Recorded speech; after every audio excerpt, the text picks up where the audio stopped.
Well, good evening and welcome to Queer News Tonight. This is the world's first and only LGBTQ plus daily evening television news. We're broadcasting live and then we're available on demand. And we're available on all smart televisions, including Roku, Apple Television, Android TV, Amazon Fire TV, YouTube, and Facebook. It's time to queer up the news. It's Monday, May 15th, 2023. We are live and literally out of the closet and into the headlines. So many of your important stories we're going to tell this evening on Queer News Tonight.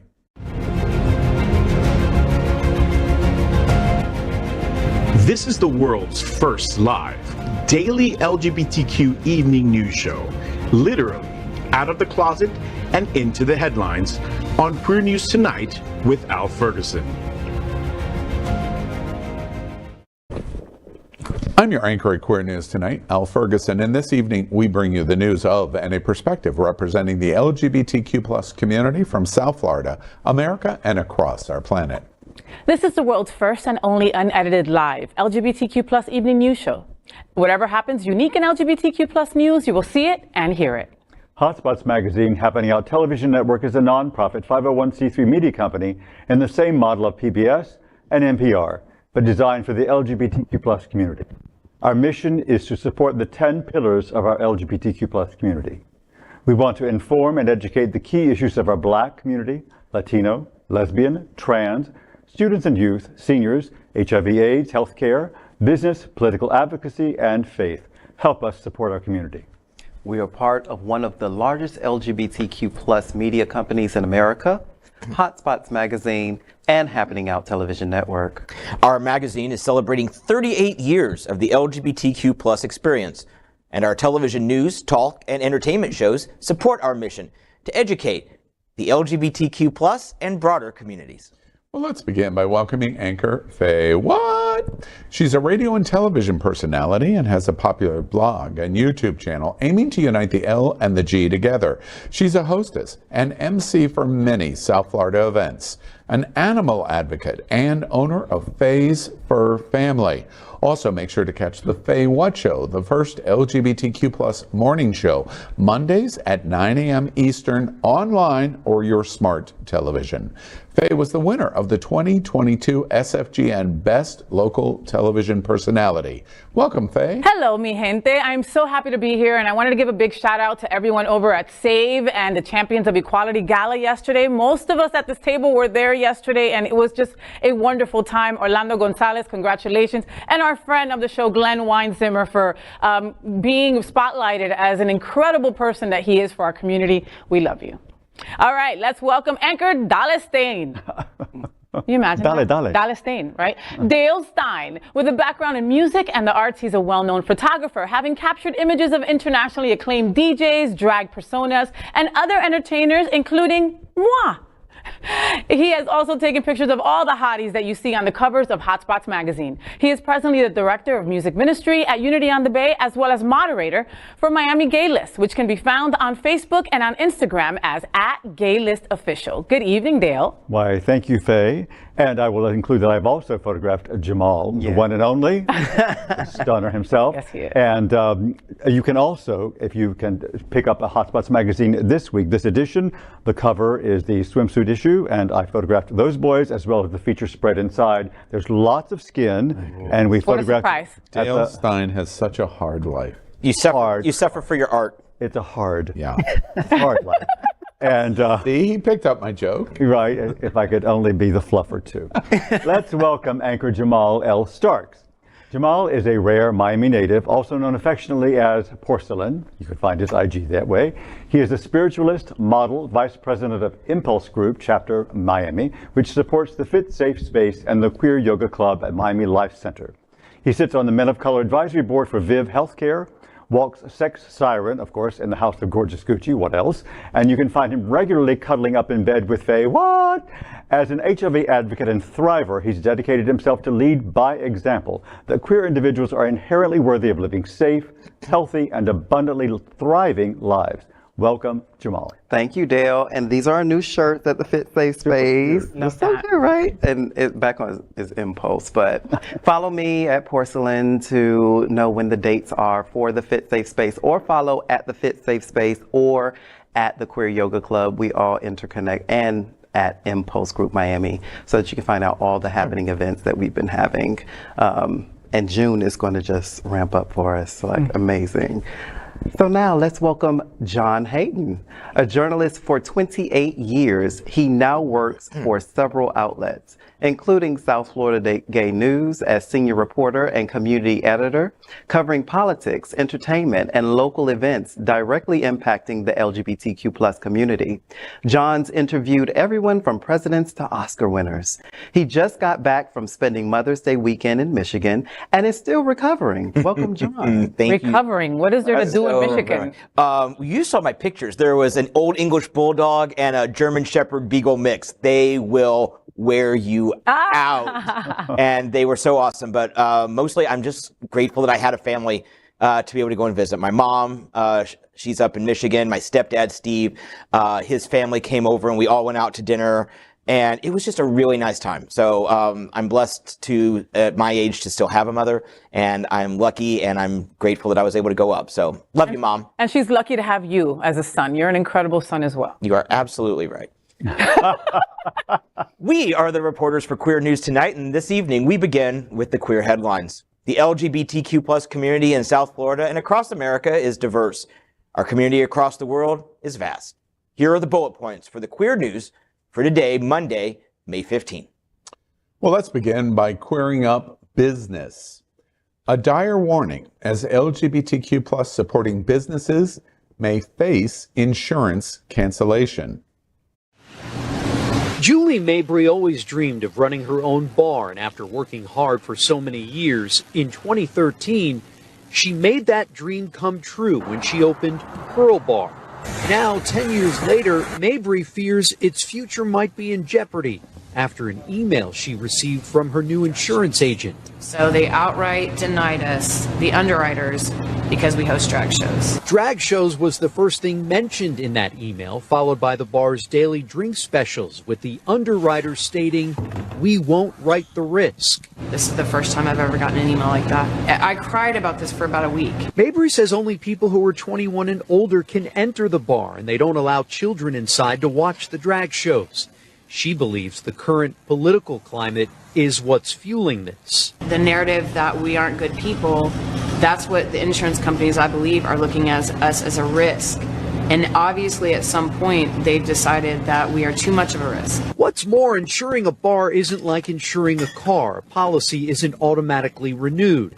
Mabry says bar owners have to reapply each year. She's already paying $60,000 a year for coverage. If the cost goes even higher, she fears the worst moving forward. Well, the owner of Houston's only lesbian bar says her business is in jeopardy after it was denied insurance coverage, and she's putting the blame squarely on an anti-drag bill moving through the Texas legislature. Mabry has insurance through December, but decided to switch agents a few months ago and shop around for the new policy. During that process, her agent received the denial email, which the agent then sent to Mabry. She added that the drag show issue was the first item mentioned in the email, which outlined the reasons why the underwriter did not feel comfortable insuring the bar. Mabry, who opened Pearl Bar in 2013, said the current political climate fueled her situation. She encouraged followers of the Pearl Bar Instagram account to contact their legislators about anti-LGBTQ bills in the state, including one that would restrict drag shows on public property on the premises of a commercial enterprise or in the presence of a child. Pearl Bar is one of about 24 lesbian bars left in the United States and one of only 2 in the state of Texas, the other being Sue Ellen's in Dallas. Mabry hopes Texas will not be left with just one lone lesbian bar. You know, we're focusing on the 10 pillars of the LGBTQ community at Happening Out Television Network, and one of our 10 pillars for this year is business. And the reason it is because we think it's important to highlight the stories of businesses that affirm the LGBTQ community and LGBTQ-owned businesses. This is a significant story. We're using Mabry and Pearl Bar in Houston as an illustration of the new challenge that much of our community is going to face, because there's going to be growing fear of retrenchment of commercial sponsorship of LGBT events, of less funds that are available to help seed and grant LGBT nonprofits and organizations and charities, and worst of all, a situation like this, which is, where does a pride get its insurance if there's a risk that something is going to run afoul of a Governor DeSantis of Florida or a state legislature in Texas or Tennessee? Businesses are going to be concerned in terms of their mere association to LGBT. And at the end of the day, that's exactly what they want. Of course. They are able to help gin up a rejection of community because of the separation between LGBT affirming and LGBT business and the events and organizations that are in our community. And isn't that going to carry over into, say, city policy? Because a city that is okaying or giving, allowing pride events or businesses to be, simply to be, is going to maybe have more reluctance because of these issues. Yeah. So it is really such a ripple or a domino effect. It's really kind of terrifying. And, and we've done so many stories about the lack of lesbian bars in the country. Like you said, there's less than 24, and Texas had 2. We have 1 in this state, okay? And Pearls has been around for 10 years. Like, it's not. We did a story on the bar here in Florida, right? But they had only been open a year. Like, Pearls has a history. They have, they have brought that whole community together, and now they can't be insured. I mean, if they don't get insurance, they have to close down. Basically, that's it. Yeah. Bye bye Pearls. Yeah. And one thing that struck me in this copy, and I think it's even worse than what we're doing in Florida, is the phrase would restrict drag shows on public property on the premises of a commercial enterprise. So if Florida were to go then that route next year, that could affect inside our bars where we're already shutting out 21s. That could shut down Pub or take out its program, or our house, or our house or venue. Anything. I mean, any of those could be up next in the next legislative session if this goes through, and that's something we should all be very concerned about. And also, to what your point was, they're basically writing these pseudo-vague laws, or vague pseudo-laws, perhaps, and then saying, okay, now we're going to leave it to the community.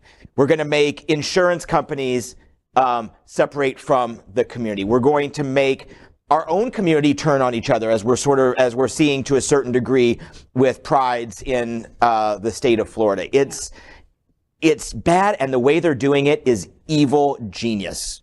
It's an attack on space, an attack on spaces directly from us communing together, and also trying to generate any sort of fun, help, resources. Like, these are our resources. These spaces are our resources. There are safe spaces. There are safe spaces, our brave spaces for us to be loud. And so this is an ingenious attack on us to repress and shrink back from what we're already trying to do.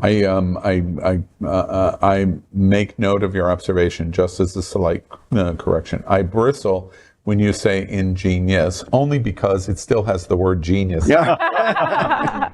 It is an insidious attack, because it is an attack designed to hit on multiples of different levels, which is basically impossible to defeat. And really, at the end of the day, you were talking about the Save Gala. This is where we are in May of 2023. Stonewall is getting ready to happen next month. Fay and I will be broadcasting from the main stage of the parade.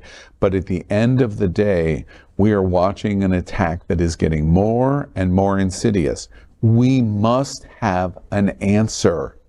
Our advocacy organizations, our money to support advocacy in Florida, in Texas, in Tennessee, and other places must come up with a reply.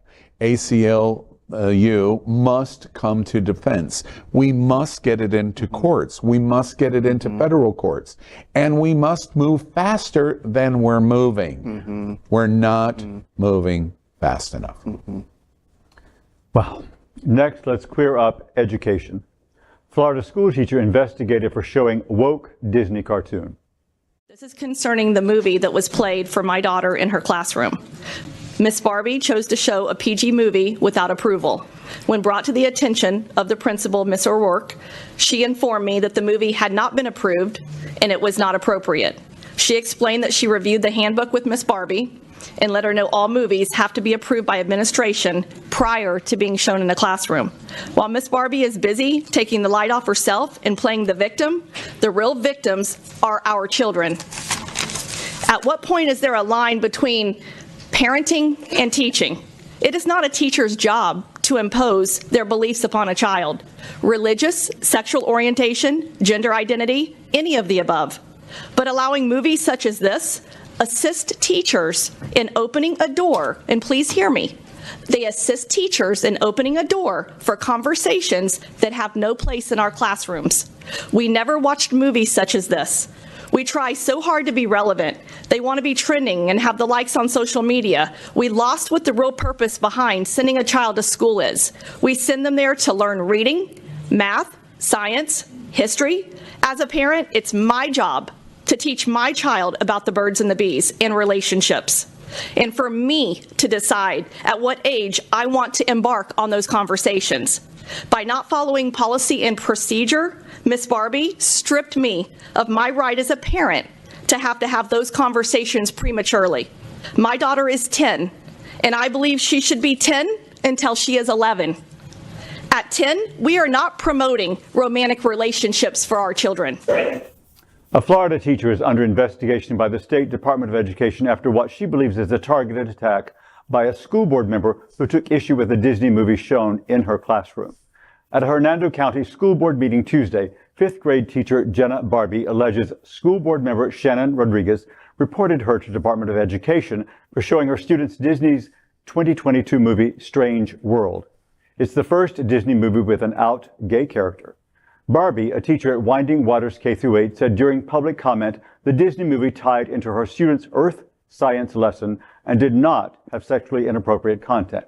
She said, quote, "The word indoctrination is thrown around a lot right now, but it seems that those who are using it as a defense tactic for their own fear-based beliefs without understanding the true meaning of the word," end quote.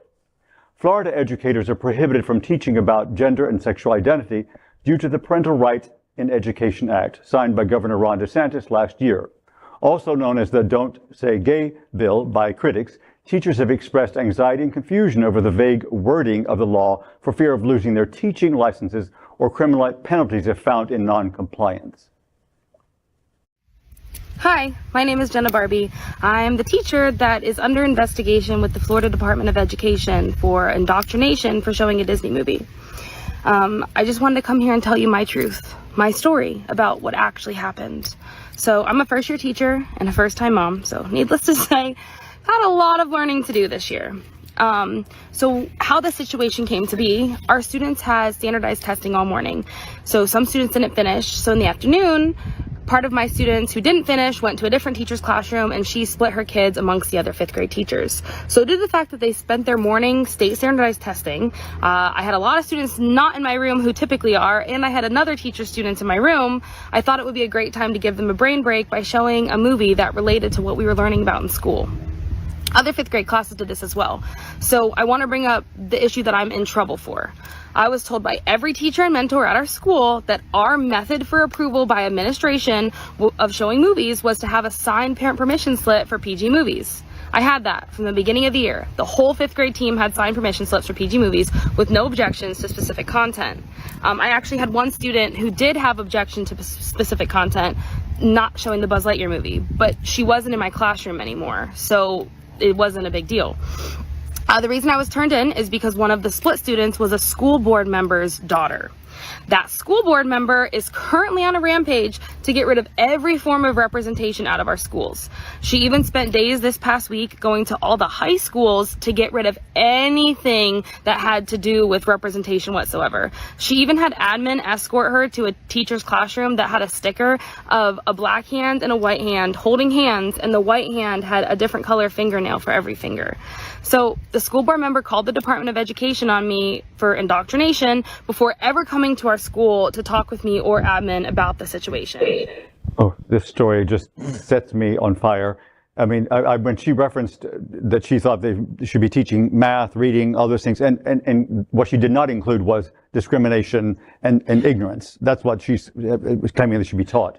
And why not if they're up in arms about this particular movie, why not Little Mermaid, Aladdin, any of the other Disney movies? I mean, I think it's just. Well, how about any movie about Christopher Columbus, how he came to this country and raped and pillaged everybody? How about that? We're still playing movies like that for kids, aren't we? But that's okay. You know, this poor woman, oh my God, this teacher, you can tell she's a one-time teacher. She still has that passion. That's what happens to teachers. They get taken through the mud and then they don't care anymore because they can't anymore, right? So those good teachers, you end up losing them. You know, Miss Barbie, find another job, girl. You seem like a lot of fun, okay? I mean, that Shannon Rodriguez, I hope that you're a Rodriguez by marriage and you're not really Latina because you sound like a freaking Karen. You know, fortunately for them, they have excellent health care for their elected officials up there. So the surgery to have the giant stick removed from her ass should be covered. And also, in the movie, there is no sexually explicit You've seen content. Yes, I love Disney movies. Like, Strange World was amazing. It's 2 minutes and 13 seconds of him explaining, or the character explaining that they're, or coming out, per se. After that, everything else is a lesson about science, is about discrimination and not being non-discriminatory. The rest of it is about the earth, and literally the kids are learning about earth science, and that is what the movie's premise is about. Isn't it about some plan to save the planet? Save the planet. Yeah, it's about saving the planet. Literally, they're on. Which is woke, you know. By the way. Yeah, it's also to save the planet. To save the planet. To save the flat Earth. You know, you make the joke about all of the Disney movies. That's not what's at play here. What's at play here is we do not want to acknowledge that these people exist. Now, these people could be gay, these people could be Jews, these people could be black, these people could be Latino, and it just depends on whatever this mob mentality, it's a minority mob mentality, but a powerful majority in session mentality, and it's just a question of they don't want, and so therefore they can get it, and that's what they're doing. One parent is capable of doing this on an entire school, and that is the mob mentality of the minority that we're watching. The proof of that, to prove this illustration, is Cinderella. Cinderella is exactly the same movie in reverse. Cinderella is looking to go to the ball to meet Prince Charming. Prince Charming chases after and then searches the kingdom over the glass slipper. And at the end, it is a happy story ending because she becomes a Disney princess with the prince. And they kiss, and what is going to happen next? By the way, Mom, they have sex. They get married, which is completely natural, and no gay people, no LGBT people, no Jewish people, and no black people are complaining about, because it's a natural evolutionary process. What's at play here in this movie is that it talks about an alternative lifestyle that you don't agree with. It's exactly Cinderella that you're trying to get banned. I want to remind the teacher and this school board and school that's talking about it. We either are going to teach or we're not. The world is not flat. Hitler killed the Jews, and we fought a civil war because we had slavery of black people. Those are all facts that should be taught in schools. These kind of people don't want it taught. And that's the problem of even giving this argument the time of day, because it is ultimate ignorance that we cannot succumb to. Because if we're going to ban this content, if we're going to ban this type of content, then let's at least do it equally for all. Cinderella, you're gone. Snow White, peace. That's it. Because if we're talking about sexuality, which is what you're implying, you're blowing a dog whistle for, Cinderella's having sex with Prince Charming, because that's the Disney conclusion. And you're making the exact same argument. The last thing I want to say, Miss Barbie, wow, I think Fay hits it right on. I hope you don't leave. I understand Fay's challenge. But man, do we need about 10,000 more of you. Yeah. Aren't we at an 8,000 plus teacher shortage in Florida? I believe those are the statistics. Even without the shortage, we need 10,000 more Miss Barbies that is willing to go on to her Instagram or her YouTube and say, you know, wait a minute, I want to make sure I explain. Yeah. We need great teachers, period. Next, let's queer up trans rights. Supreme Court ruling on trans immigrants celebrated for correct pronoun use. On Thursday, May 11th, the U.S. Supreme Court unanimously ruled in favor of a trans woman seeking asylum after she faced persecution in her home country of Guatemala and is now fighting deportation. Santos Zacaria also got another chance to make her case to the Fifth Circuit. What made the ruling even more worthy was that the Supreme Court used Santos's pronouns and name during the process. In the ruling, the first majority opinion written by Justice Ketanji Brown Jackson mentions she, her pronouns throughout and also uses Santos Zacaria's female name, although it uses her dead name in the first reference to her, that being the legal name under which she filed the action. The ruling was unanimous. 6 other justices joined Jackson's opinion, and conservative Justice Samuel Alito wrote a concurring one in which fellow conservative Clarence Thomas joined. Alito's opinion used the correct pronouns as well. Scholar and trans rights activist Alejandro Caraballo tweeted about the ruling, praising the use of the preferred name and correct pronunciation. Lawyer Andrea Reyes also praised the court. But there were a few who objected to this too. The ruling has come amid a wave of anti-LGBTQ plus bills in state legislatures.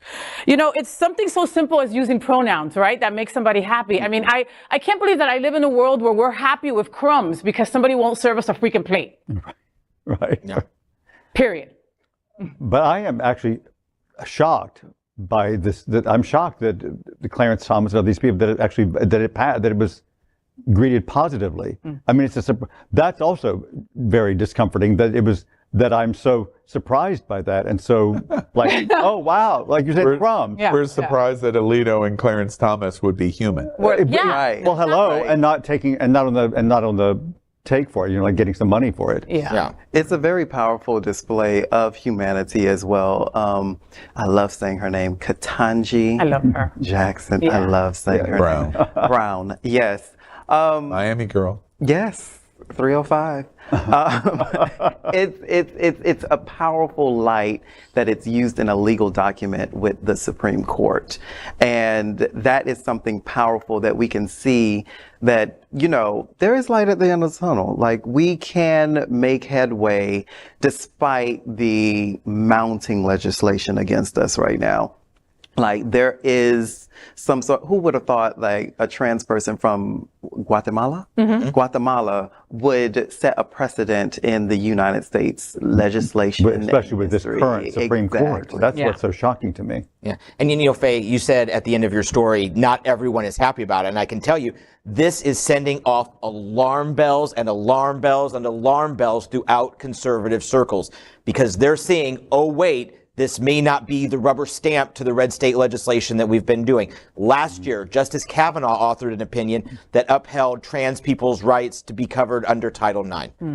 This ruling comes out. It's sort of it's not validating trans per se, but it is certainly a step in the right direction, because a lot of times they're just like, oh, trans, dead name through and through. Dead name through and through. And then last week there was an opinion that the Supreme Court could have set up, could have used language to entrench Dobbs even more and empower red states to have influence over blue states. And the Supreme Court shied away from that language. So the fact is, their social tinkering may be coming to a little bit of a slowdown, if not a halt. And that is scaring conservatives, because at some point, most likely, unless he's a vampire, which I'm not ruling out, Clarence Thomas will die, and we'll probably get a chance to replace him. And then it's anybody's game at 5-4.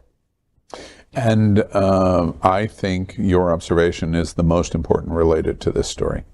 And the reason is, of course, we cheer this conclusion.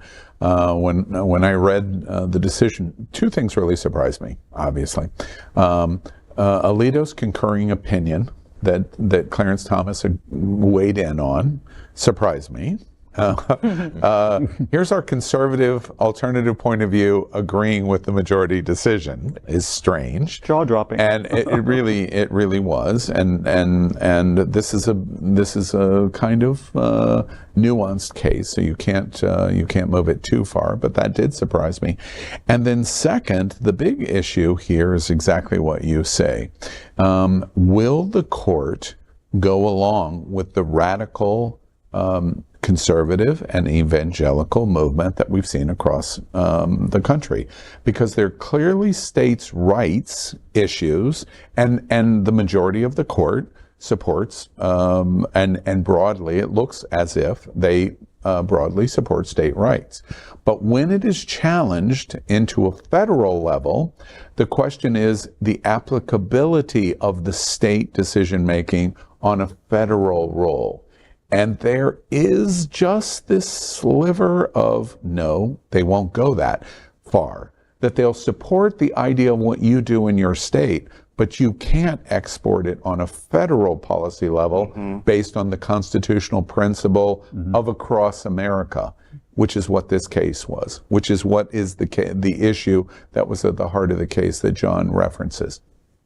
That would be super interesting, because if the courts rule to Florida, you can do what you want, but if you try to export that and create justifications based on constitutional and other federal, you may not win. Now, too early to say, but John's observation is really, I think, the most important thing from this Supreme Court decision. And even with that optimism, because I'm expressing optimism, I'm just waiting for the other shoe to drop. I hope it doesn't. Like Cinderella. Right. Well, next, let's queer up trans rights. Publix apologizes after employee refused to write trans on a cake.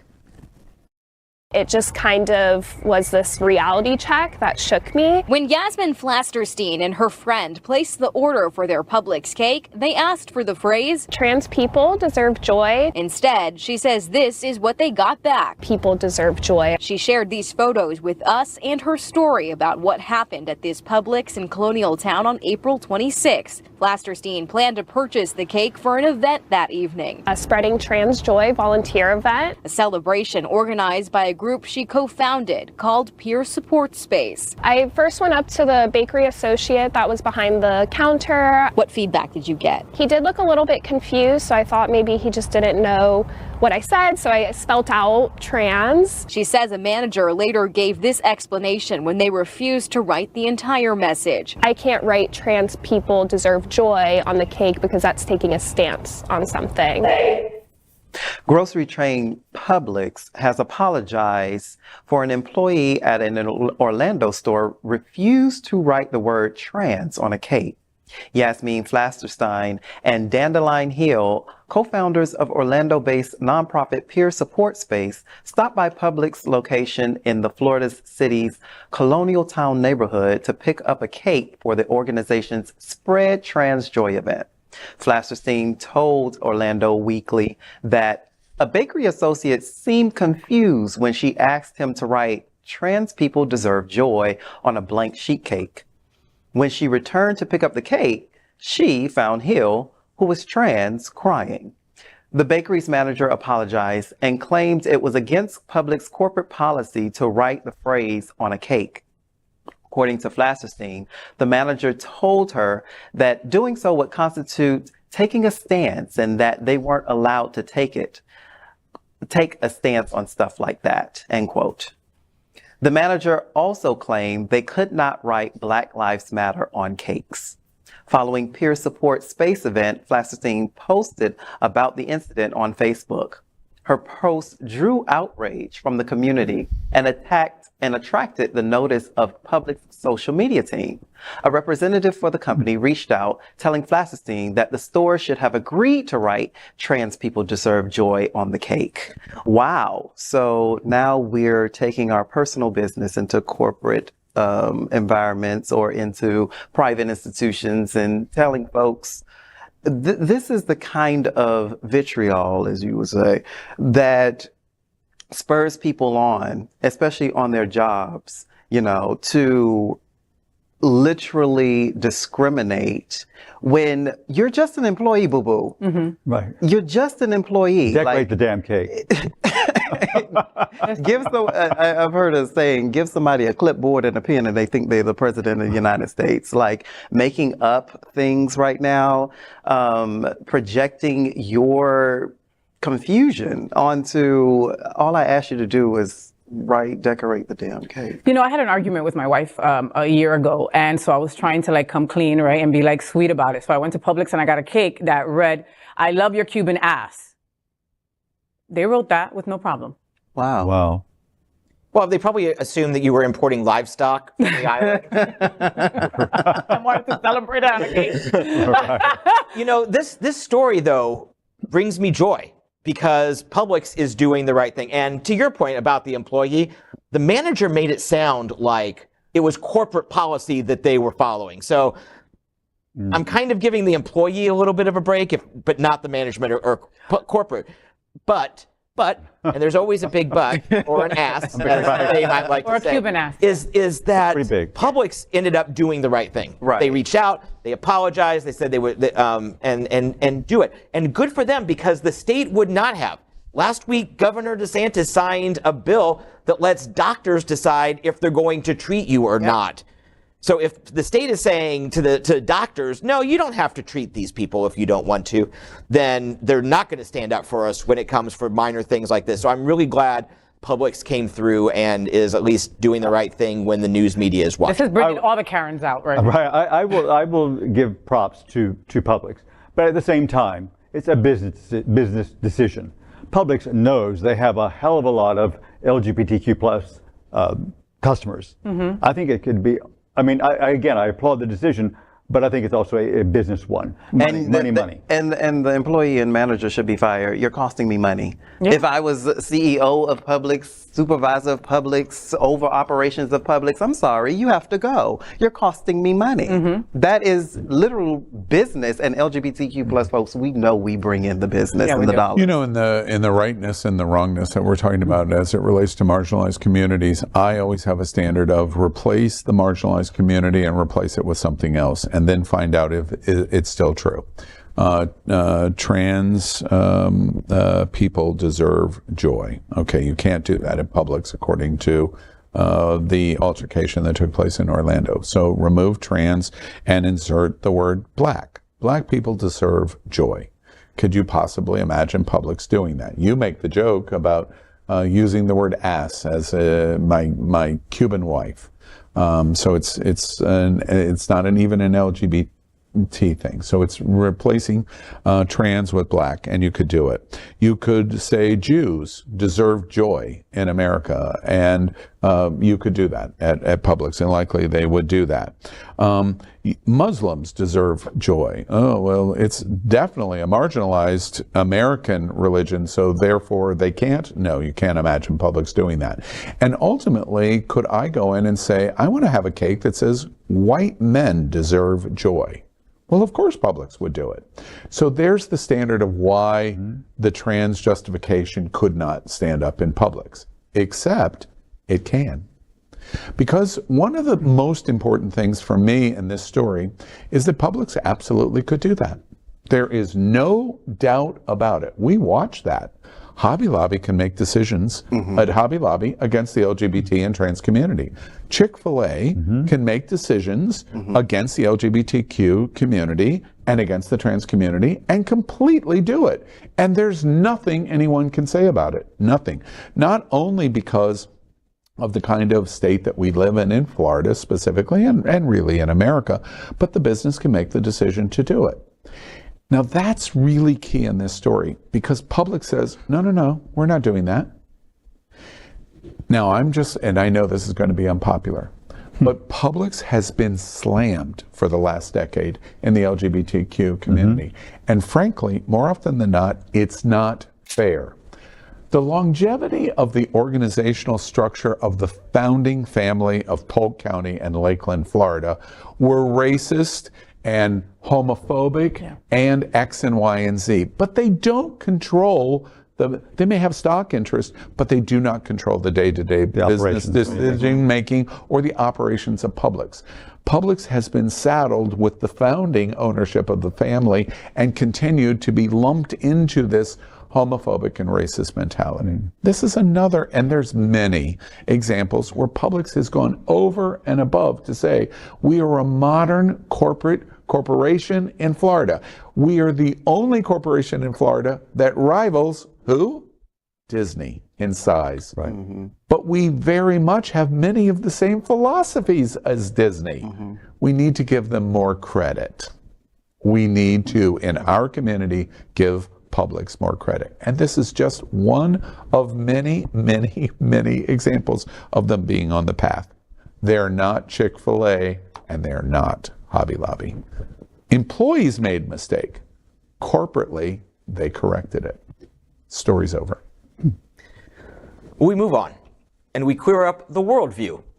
Cuba LGBTQ plus community holds huge pride conga in Havana. On Saturday, around 200 Cubans marched in Havana to the rhythm of a conga, a popular dance protesting against homophobia and transphobia and celebrating the legalization of marriage equality. Chanting, "Socialism yes, homophobia no," demonstrators swayed their hips to the beat and rhythmically beat on drums as they cheered the new family code passed last September. The code permits surrogate pregnancies as long as no money changes hands, and legally recognizes same-sex adoptions, as well as several fathers or mothers, in addition to the biological parents. It also defines marriage as the union between two people, rather than that of a man and a woman, while boosting the rights of children, the elderly, and the disabled. Yolien Ballon, a coordinator for the Trans Cuba Network promoting trans rights, said all gays who want to consummate their relationships can do it there. Diana Pena, who organizes the network's youth outreach, said the Conga Pride Parade suited Cuba's spirit.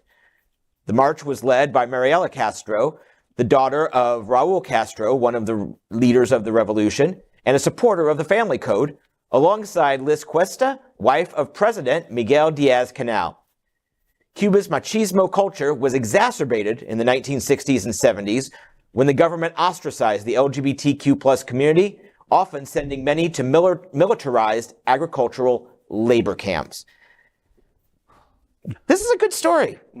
This makes me happy that they were out there, that they were loud and proud and shaking it, and that they've been able to move forward with this without a lot of, at least that we're saying, of course, this is always the case in Cuba, a lot of backlash. And I wish they had better internet and social media so we could have seen the line going up the Malecon on Cuba. But this is a good thing, and it moves them forward. And it says, wow, that little island 90 miles off the tip of the Keys is more progressive on LGBTQ plus rights than the state it's right by. Isn't that crazy? I mean, and we also got to give another big shout out to Mariela. Like, how incredible is she to still be her true, authentic self and, lead this fight? But I have to do a correction to this story because they don't have drums. They weren't out there beating on drums.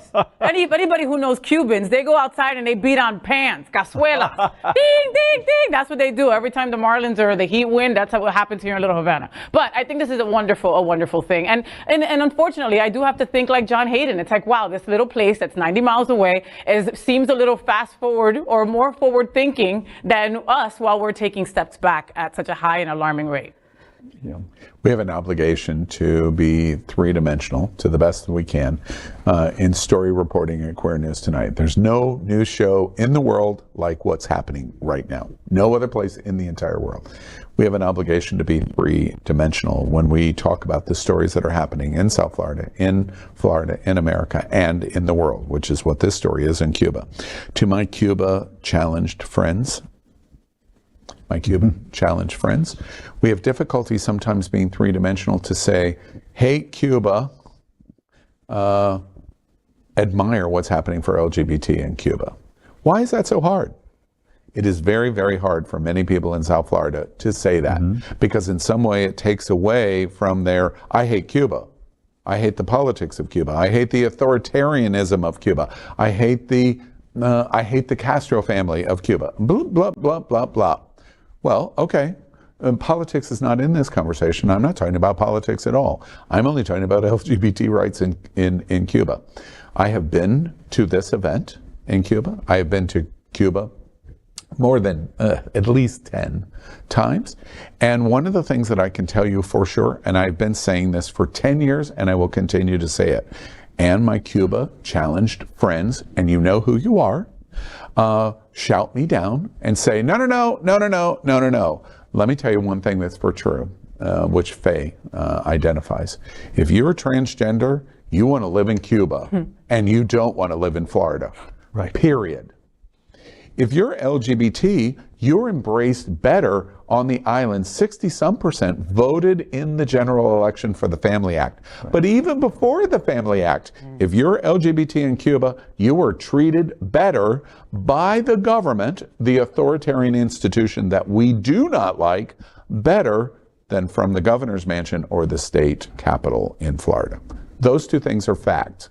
If you don't believe them, come into the studio and let's sit down and face seat and let's debate it. And we'll see who wins the argument. Because I assure you, I'm going to win the argument. Now, it's three-dimensional, and facts don't have to be important to my Cuban challenged friends. Next, we are proud of our special partnership with Sunshine Cathedral, the world's largest queer church right here in Fort Lauderdale. Supporting that partnership, we're broadcasting from our permanent set here at Sunshine Cathedral at the Happening Out television studios. We broadcast Sunshine Cathedral Sunday International Service at 10:30 a.m.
Well, we finished tonight's Queer News headlines with a segment we call LGBTQ plus 1 Minute News.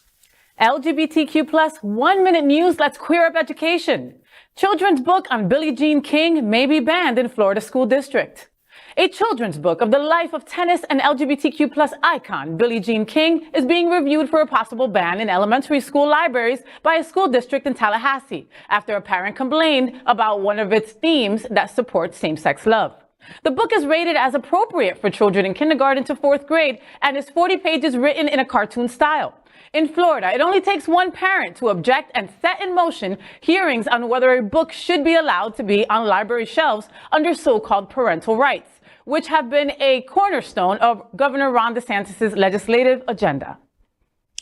LGBTQ plus 1 minute news. Let's queer up HOTspots. HOTspots helps with what's hot this week, starting May 17. HOTspots magazine's latest edition is on stands already. The new issue features a lot of exciting content along with Scott Holland's What's Hot This Week for the LGBTQ plus community.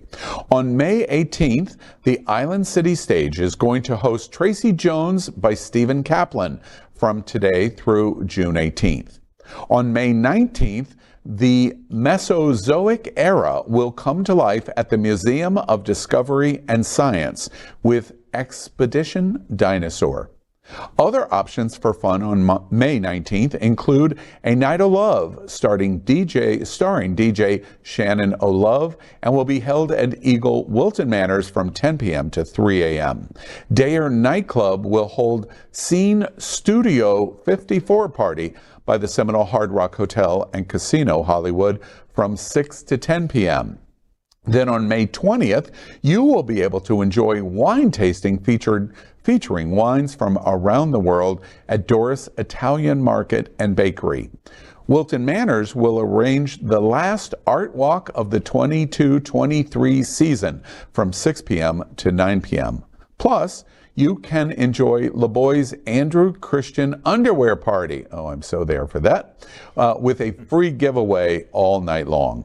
On May 21st, the HOTspots Happening Out Art Gallery with Dennis Stine will hold the monthly artist showcase featuring Tadra Hot Tato Brunson, as well as works by 8 other artists.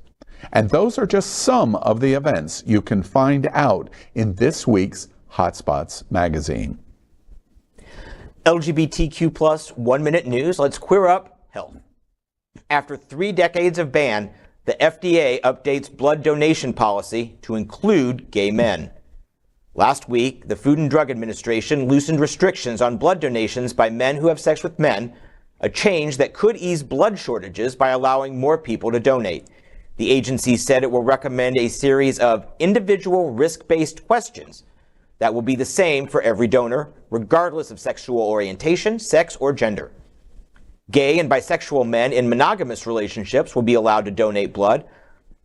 Under the old FDA guidelines for donating blood, men who have sex with men were permitted to donate blood after a 3-month waiting period in which they abstain from sexual encounters.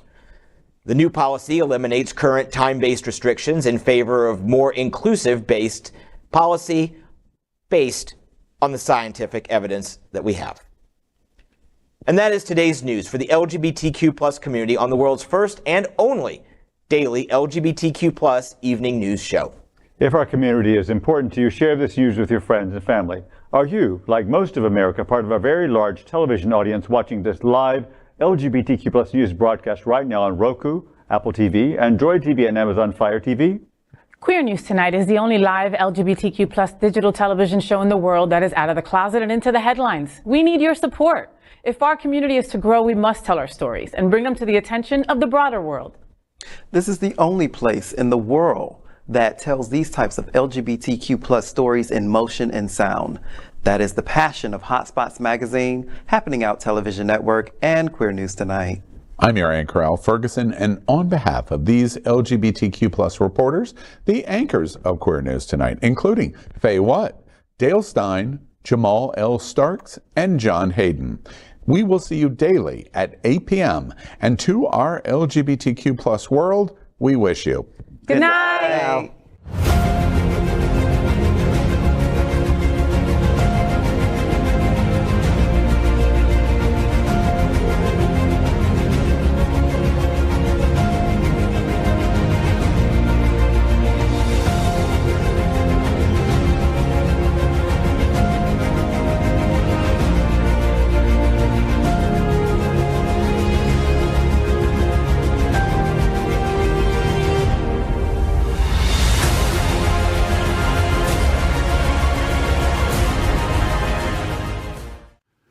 LGBTQ plus news is vital for our community and for the broader world as a whole. We have enough enemies at Fox News. Tucker, Sean, and Laura are loud. We need passionate allies. Happening Out Television Network, Queer News Tonight, and It's Happening Out are literally out of the closet and into the headlines. Our community needs your support. Like this broadcast and subscribe now to ensure the growth of the entire LGBTQ plus community.